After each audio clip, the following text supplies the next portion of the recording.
Lucas capítulo 2, versículo 10.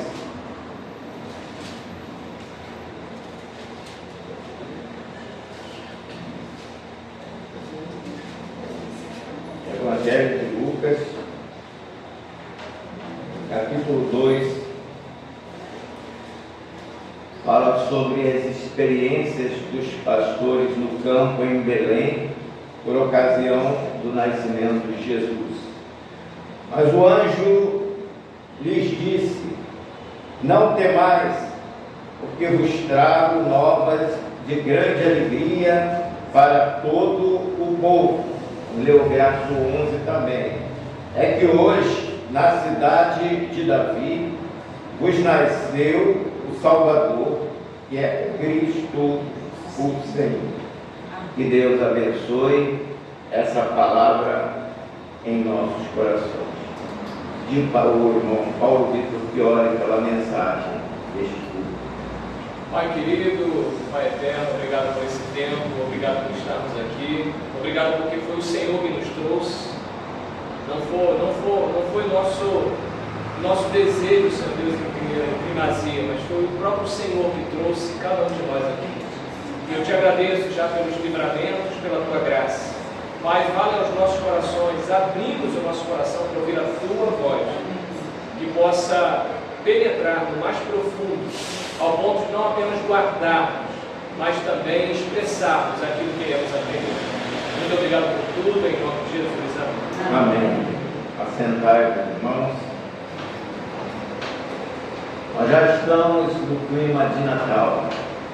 E a igreja, mais do que nunca, ela precisa abordar este assunto.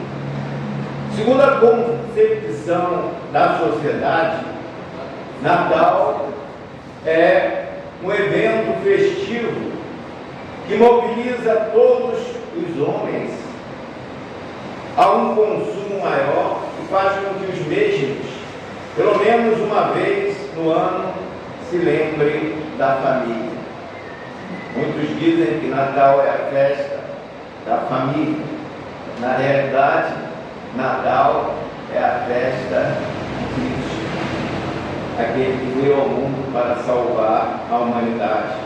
Por outro lado, há que se acrescentar o bombardeio de informações utilizado pela mídia estimula os consumidores a uma aventura exacerbada nos meandros da mercância. A classe menos favorecida, constituída de mais de 90% da população mundial, fica frustrada por não poder comprar o que gostaria e ainda o agravante da mesa vazia e a família desajustada. Meus irmãos, com tanto desajuste social, miséria, doenças, desempregos, guerras, epidemias, catástrofes, poderia o Natal ser feliz? Com tanto estresse que há nos dias que antecedem ao Natal, com lojas cheias, pessoas nervosas, pressão de família, trânsito caótico e ofertas alucinantes e tentadoras para arrancar o último centavo do trabalhador. Pode um Natal desse tipo trazer felicidade? Mas Jesus diz: vos trago boas novas. Aliás, os anjos trouxeram mensagem aos pastores, dizendo que o nascimento de Jesus, ou seja, o Natal, seria boas novas de grande alegria para todo o povo. Mas é isso que nós vemos no Natal. Um Natal onde o seu amigo oculto pode ser um inimigo declarado, quizá um inimigo disfarçado.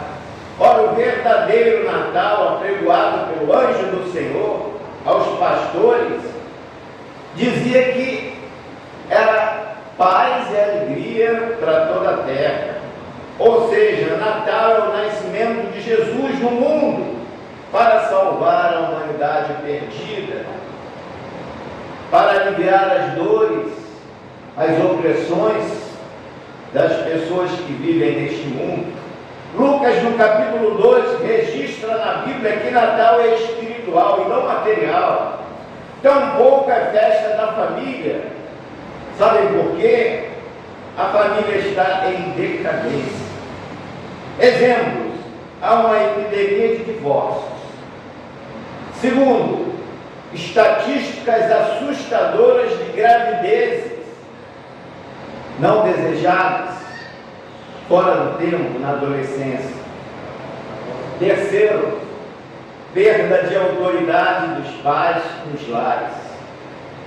Quarta, alta porcentagem de pais alcoólatras e viciados em drogas. Quinto, aumento de crimes sexuais em família. Sexto, ausência dos pais do lar para compor renda familiar. Sete, a perda da identidade familiar tradicional constituída por um homem e uma mulher. Hoje, grande parte dos casamentos são feitos por homens com homens e mulheres com mulheres, infelizmente.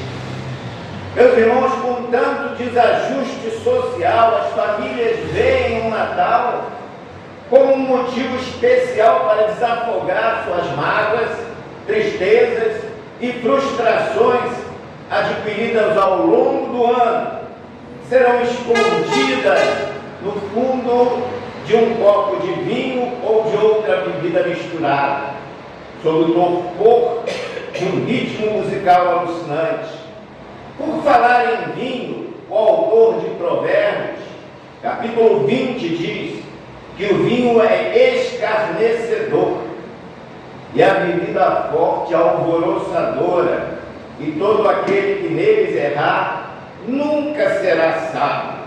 No capítulo 23, verso 31 a 33, ainda de Provérbios, nós lemos: não olhes para o vinho quando se mostra vermelho, quando resplandece no copo e se escoa suavemente.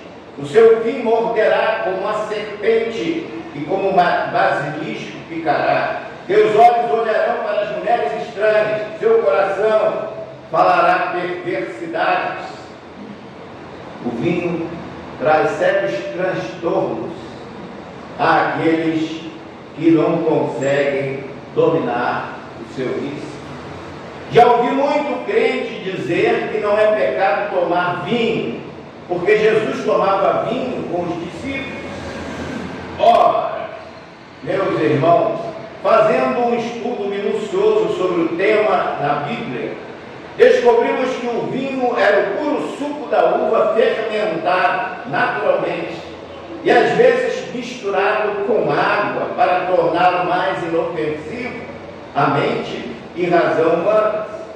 Gênesis capítulo 14, verso 18, capítulo 27, verso 25 e muitas outras passagens que falam a respeito deste assunto. Colhiam-se os cachos de uva maduros em cestos e conduziam-nos para o largar. Durante o processo de pisadura, as uvas eram amassadas, produzindo um sumo vermelho, e passando para as vasilhas, era recolhida em odres para fermentar. Suco da uva usava-se em várias condições. Quando saía do lagar, era o mosto. Depois da fermentação azeda, era o vinagre. Por processo de fervura, uma parte do mosto era reduzido a xarope. O vinagre e o vinho eram designados pela palavra grega óxidos e pelo vocábulo hebraico homes. O vinho comum misturado com água era o que Jesus bebia com os apóstolos. O vinho que embriagava era semelhante ao vinho que se usa hoje. Os judeus chamavam de bebida forte ou misturada, e no hebraico os termos usados eram shecar ou tirosh, quando se referia ao vinho que embriagava, isto é, líquido produzido por mistura de outras substâncias que o tornavam forte e inebriante. 1 Samuel, capítulo 13, verso 15, Provérbios, capítulo 20, versículo 1, Isaías, capítulo 29, versículo 6. Os sacerdotes, eles não podiam se embriagar com vinho. Seus filhos, eles não podiam também beber vinho, nem coisa que pudessem embriagar, quando tivessem que entrar no tabernáculo do testemunho, consoante Levítico, capítulo 10, versículo 9. Príncipes não deviam tomar bebidas embriagantes, Provérbios 31, versículos 4 a 5. Isaías denunciou a embriaguez dos sacerdotes e profetas de Judá, Isaías capítulo 28, versículo 7. Os nazirenos deviam abster-se do vinho e de tudo que viesse embebedar, Número capítulo 6, versículo 3. No Novo Testamento, a igreja adotou o costume de misturar água com vinho, usado na celebração da ceia do Senhor. O diretor das festas, ou mestre-sala, tinha que fixar a proporção de água e do vinho que entrava na mistura e regular a porção que tocava a cada um dos convidados. Isso pode ser visto lá no capítulo 2 do Evangelho de João, na primeira experiência milagrosa de Jesus em Caná da Galileia.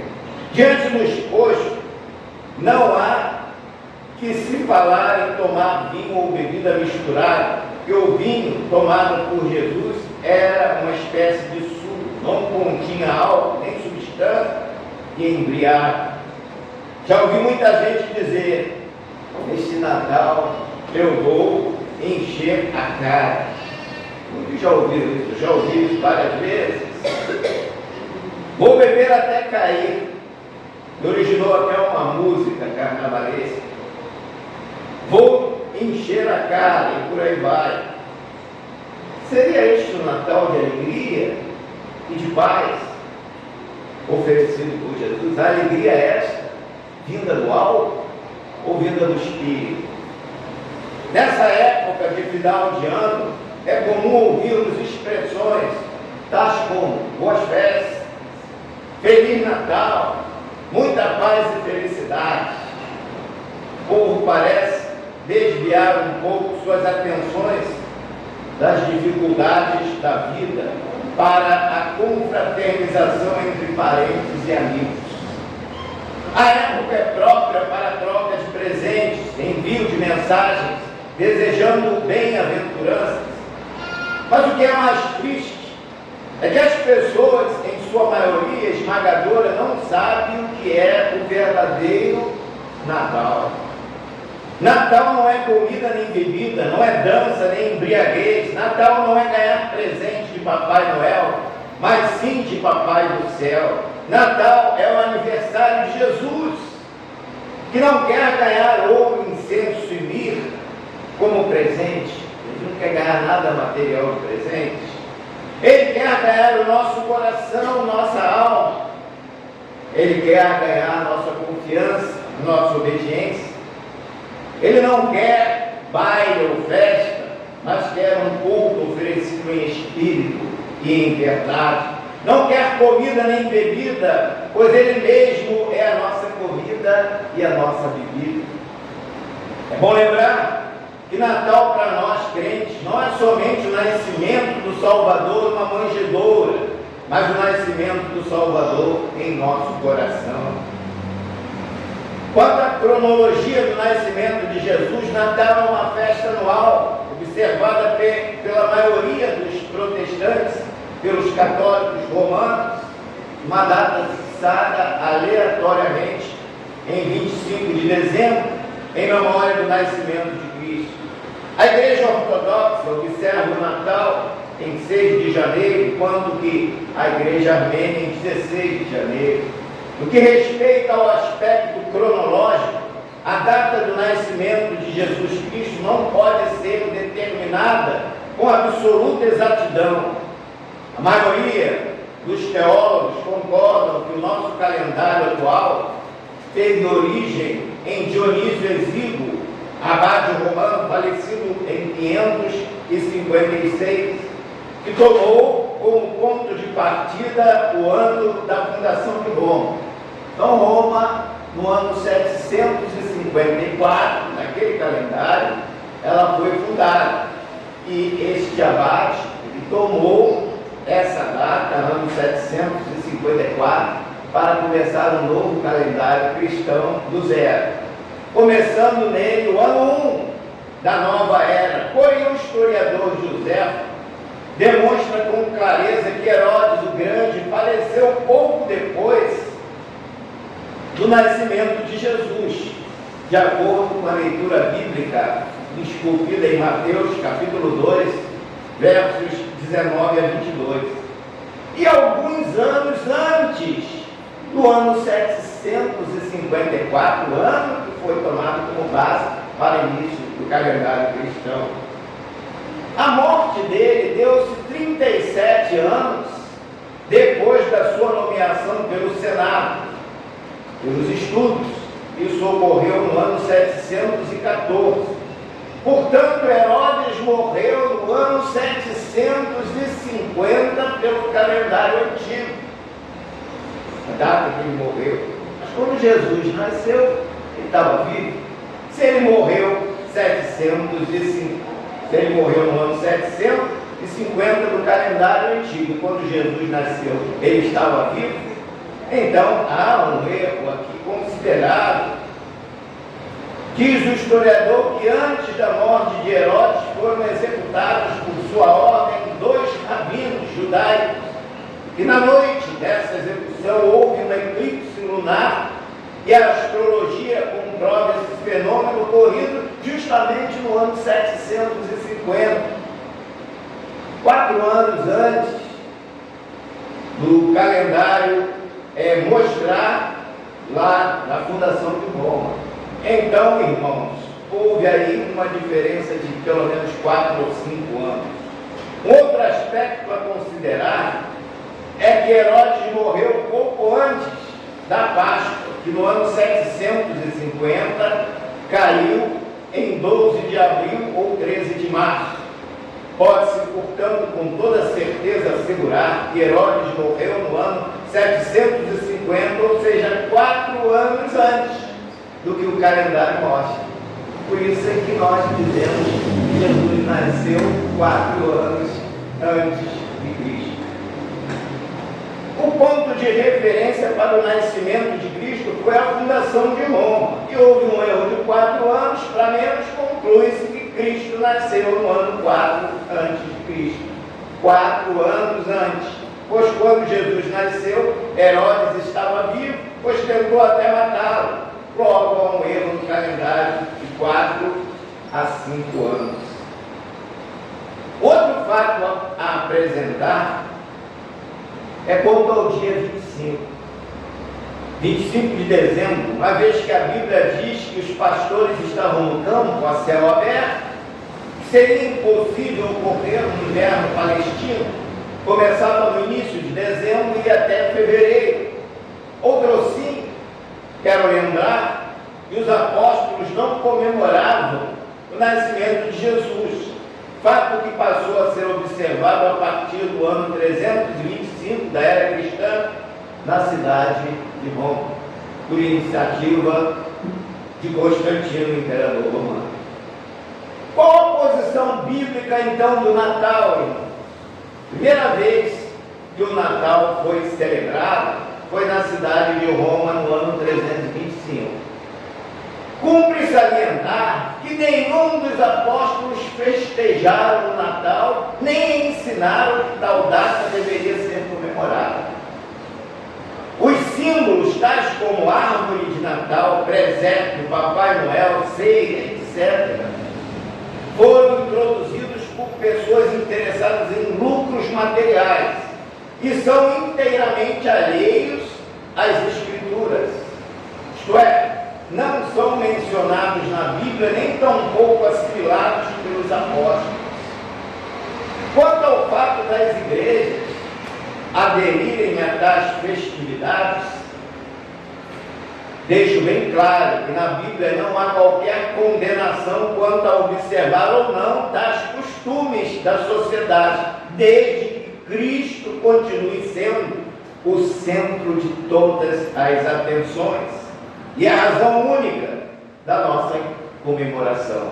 Portanto, quer comais, quer bebais, fazei tudo para a glória de Deus, diz o apóstolo Paulo. Atavios serão meras peças ornamentais para enriquecer o verdadeiro sentido do Natal no que tange ao temor a Deus e estreitamento de laços familiares. Quem deixa de vir à igreja porque tem que fazer compras para o Natal, está trocando Cristo pelo mundo, pela sociedade. Quem não está presente no culto no dia de Natal para ficar em casa dando atenção aos parentes, está comemorando o Natal que o mundo comemora. Quando nós presenteamos alguém que aniversaria, procuramos algo que a pessoa precise e fique satisfeita com aquilo que está recebendo. Quem recebe presente é o aniversariante, o dono da festa é o aniversariante. No aniversário de Jesus, visto pela sociedade, falso Natal, quem ganha presentes são os convidados. O aniversariante não é presenteado, ao contrário, ele até é desonrado. Fazem tudo em sua festa de aniversário que ele não gosta. Rola tudo nessa festa: bebida, tóxico, danças sensuais, brigas, imoralidades e até mortes. Jesus, em sua presciência, sabia que o sentido do verdadeiro Natal seria adulterado. Por este motivo, comemorar a data do seu nascimento, por esse motivo nunca comemoraram a data do seu nascimento, mas Jesus mandou que comemorassem a data da sua morte. Testamento no meu sangue. Isto a igreja faria através da ceia do Senhor. Paulo, escrevendo à igreja de Corinto, no capítulo 11, a partir do verso 23, assim se expressa: porque eu recebi do Senhor, que também vos ensinei, que o Senhor Jesus, na noite em que foi traído, tomou o pão e, tendo dado graças, o partiu e disse: tomai e comei, isto é o meu corpo que é partido por vós, fazei isto em memória de mim. Semelhantemente, depois de cear, tomou o cálice, dizendo: este cálice é o novo testamento no meu sangue. Fazei isto todas as vezes que beberdes, em memória de mim. E todas as vezes que comerdes este pão e beberdes este cálice, anunciais a morte do Senhor até que venha. 1 Coríntios, capítulo 11, versos 23 a 26. Jesus mandou celebrar a morte dele, mas não mandou celebrar o seu nascimento, o seu aniversário. A morte de Jesus é celebrada periodicamente pela igreja, mas nunca o seu nascimento. Em Eclesiastes, capítulo 6, 7, versículo 3, está escrito: melhor é ir à casa onde há luto do que à casa onde há banquete, porque ali se vê o fim de todos os homens, e os vivos o aplicam ao seu coração. Quantos ensinamentos nós colhemos ao ler as Escrituras Sagradas? O mundo manda você comemorar o nascimento de Jesus, enquanto o próprio Jesus manda comemorar sua morte. A quem você obedece? Há alguns anos foi publicado um inusitado cartão de Natal que despertou muita curiosidade.